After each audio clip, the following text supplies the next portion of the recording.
Kaya po, alam na natin na ito yung sadya ng ating Pangulong Bongbong Marcos sa kanyang trilateral meeting sa Amerika with US President Joe Biden, tapos po ni Kishida ng Japan.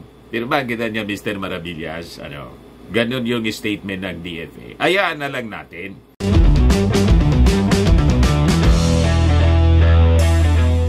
Ito naman po yung bago naming product na binibenta online.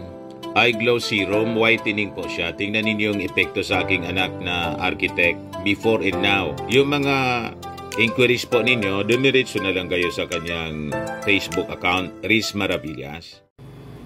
Sabi mga kababayan ng Department of Foreign Affairs, yung meeting po ng Pilipinas, Amerika at saka Japan, nagagawin po doon sa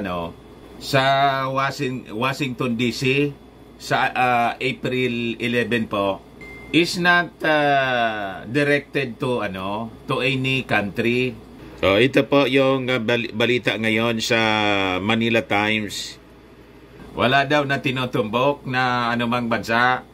Adi niya, Mr. Maravillas, para pa-smile-smile ka. Para niyang nakakaloko yung yung ngiti mo.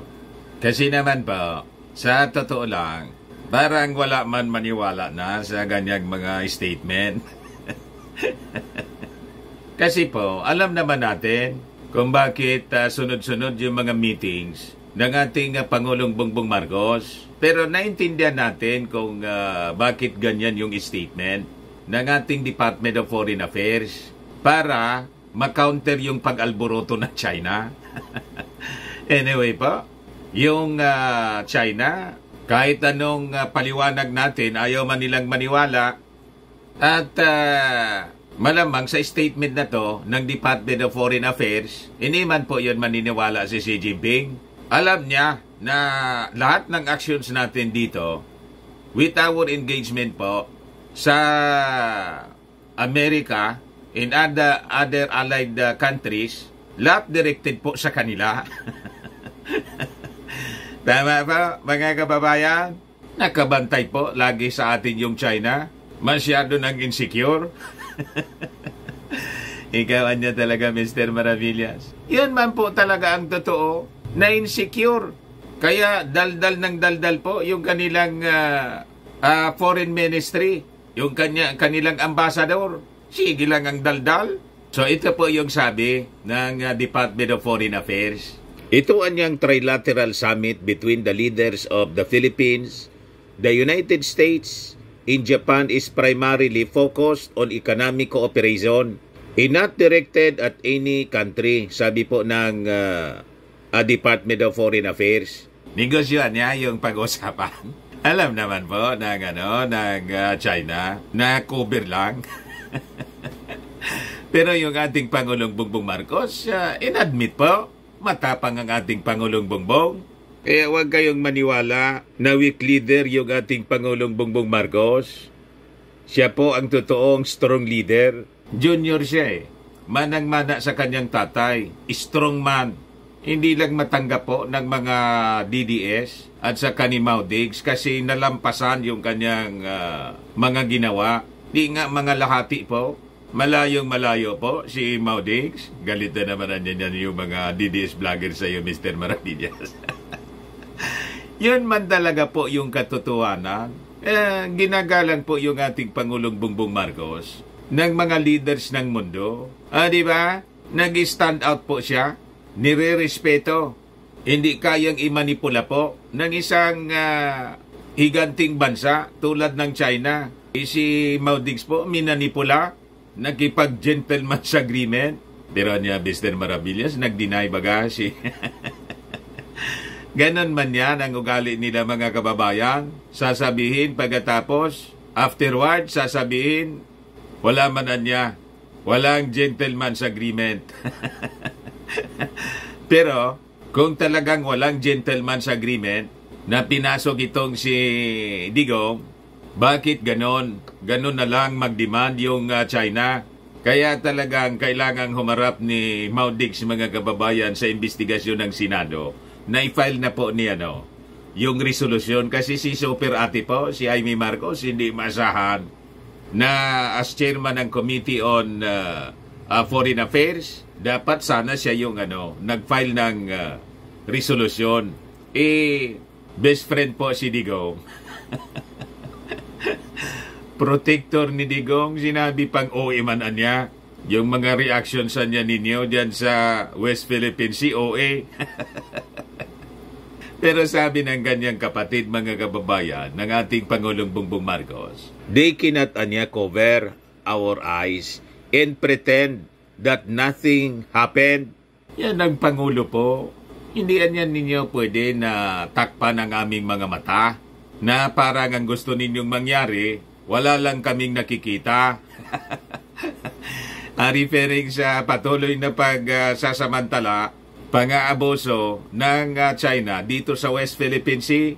And bon, sabi niya, President Ferdinand Marcos Jr. says that the Philippines cannot ignore what is happening in the West Philippine Sea, stressing the need to find a way to keep regional peace and to respond to actual situation. Kaya makikipag-usap siya doon, trilateral meeting sa Amerika. When it comes to foreign policy, in that we analyze geopolitics, this is the most important thing that we must find a way to keep it at peace. Yung WPS daw. That is what the Philippines will always work for. However, we also have to respond to the actual situation on the ground. They cannot cover our eyes and pretend that nothing happened. Kaya po, alam na natin na ito yung sadya ng ating Pangulong Bongbong Marcos sa kanyang trilateral meeting sa Amerika with US President Joe Biden, tapos po ni Kishida ng Japan. Pero ba kita niya, Mr. Maravillas? Ganun yung statement ng DFA. Ayaan na lang natin. Di ba? That is the official announcement naman po ng Department of Foreign Affairs. Siguro, ang purpose niya para i-tone down. Di ba? Kaya nga Department of Foreign Affairs siya, diplomacy. At ba't mo naman, ba't natin aaminin? Di ba? Pati yun ang strategy, mga kababayan. Kaya naintindihan natin. But of course, siyempre, yung China will respond according to their own understanding din. Ang understanding po nila, siyempre, magtutulungan na niya kayo, pagkakaisa ninyo ako. Di ba? Pagkakaisa ninyo yung China. Ang mali naman po talaga, yung China. Sila yung magulo. Sila yung aggressor dito po sa West Philippine Sea. Tama lang itong statement ng ating Pangulong Bongbong Marcos. We cannot pretend that nothing happened. We have to respond to the actual situation on the ground. So meanwhile, sabi po dito sa balita, Marcos welcome Japan's assistance to the Philippines in terms of equipment and training as very important, especially if supported by other allies tulad po ng Australia, Amerika, Japan, pati yung South Korea. Di ba? Nakakatuwa yung mga actions ng ating Pangulong Bongbong Marcos. Pag kayo pong mag-alala, tama ang direksyon na tinatahak ng ating Pangulo. At huwag kayong maniniwala doon sa mga propaganda na gustong ipahamak ng ating Pangulong Bongbong Marcos ang ating bansa at isubo sa gira. Walang ganun po. Ang katotohanan po, sa kanyang pakikipag-usap dito sa mga bansang ito, ang objective niya, to maintain peace, to ensure regional peace, at kailangan ng peacekeeping forces. Kaya nga po itong mangyayari po, on Sunday, magsisimula yung four-way joint naval drills sa West Philippine Sea on Sunday na po. So ito po mga peacekeeping forces. Pinapakita natin dito na hindi papayag yung ating mga kaalyadong bansa na magkagulo po rito. At hindi nila papayagan, mga kababayan, yung China na kontrolin ang West Philippine Sea at pati yung South China Sea. Kasi international waters po siya. So, they have to put order dito po sa lugar na to. Parang police, di ba? Parang international police. Kung dito sa local, domestic, di ba? Para ma-maintain yung peace in order, you have to deploy police forces. Ganito din, mga kababayan, ang dapat na pag-intindi natin. Walang intensyon po na lumusob itong multilateral forces or patrol. Walang lulusobin na bansa. Kundi, kung may lulusob na bansa sa atin, sila po ang mag-maintain ng peace. Sasabihin nila, stop! Huwag kayong susugo dito. Kaya namin kayo na i-stop. Ang tawag po dyan, deterrence. Hindi ba, pag may presence po ng police forces sa isang lugar na may brewing conflict, ang nangyayari, yung mga grupo o tao po na may masamang plano o maglunsad ng gulo, napipigilan po. Yun ang objective dito ng ating Pangulong Bongbong Marcos, maintain regional peace sa pamamagitan po ng pag-deploy ng multilateral force dito po sa West Philippine Sea. Kasi may nanggugulo po. At kailangan ang multilateral force must be superior doon sa nanggugulo. So hindi natin kaya na tayo lang. Kaya ini-engage natin yung puwersa na mas na superior. And it is America, it is Japan, it is Australia, it is South Korea. Naintindihan ninyo mga DDS vloggers? Siyempre, hindi yun yan, Mr. Maribillas, maintindihan kasi pinupunduan yan ng China. Ayan ang problema. Pag may involve po na funding support doon sa puwersang ng gugulo, talagang guguluhin tayo rito. Guguluhin nila yung kwento. So, napakalinaw yung statement ng ating Pangulong Bongbong. So, Marcos Jr. welcome Japan's assistance to the Philippines in terms of equipment and training as very important niya. At yung suporta ng mga bansa tulad ng Australia, America, Japan, pati yung South Korea. There are additional dimensions niya to the Philippine-Japan relationship, which now feature security and defense, the Chief Executive said, emphasizing the need to adjust the way the two nations do business together. The goal niya, he added, is to keep the West Philippine Sea open for navigation and trade in that part of the world. That's all we wish for. And so we are happy that once we try to do that, we have you as part of it.